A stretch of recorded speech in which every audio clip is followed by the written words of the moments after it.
Судот да донесе ослободителна пресуда за Александар Ѓорчевски, побара адвокатот на таткото на Вања во завршниот говор. Ѓорчевски од овој суд не бара милост или одлука поради сожалување и емпатија кон него, бара праведна судска одлука со која ќе бидат казнати сторителите. Судска одлука со која ќе ги дознае мотивите и вистинските причини за овој монструозен чин, рече во завршниот збор адвокатот Туфекџич.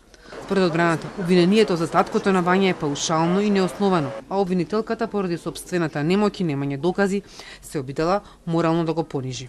Застапникот на обвинението немаше доблест да го повлече обвинението, иако е свесен очигледно дека нема докази, а од друга страна и самиот јавен обвинител на 11 јуни 25 година во завршен збор кажа, цитирам, не постојат докази за поврзаност или комуникација помеѓу таткото и Љупчо Палевски. Не сакам да верувам дека овој судечки совет ќе пристапи кон некакви си компромисни одлуки, пред се раководени од трошоците на постапката кои треба да му припаднат на Александар по завршувањето на оваа постапка и по објавувањето на ослободителна пресуда.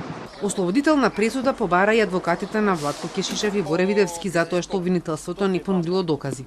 Конкретна прикажана снимка со негов лик, конкретен друг материјален доказ во вид на ДНК трага или на нешто друго, ние на сето ова судење, на сите овие досега одржани расправи, ние не видовме. Затоа сметам дека јавното обвинителство најмногу погреши во оваа постапка, дека имаме едно конструирано обвинение.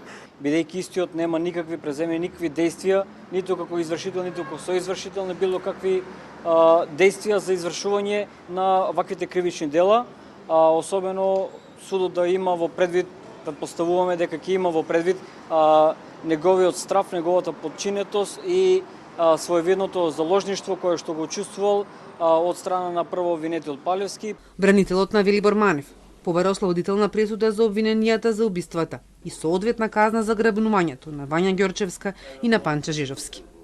Обвинетиот негира дека ги извршил убиствата, немал претходен договор со другите обвинети за такви кривични дела, нема умисла за убиства. Инкримираните действија кои ги презел при извршувањето на кривичните дела грабнување немаат елементи да представуваат особен придонес кон извршувањето на делото убиство. На следното рочиште завршен збор треба да даде адвокатот на Љупчо Палевски и петмината обвинети.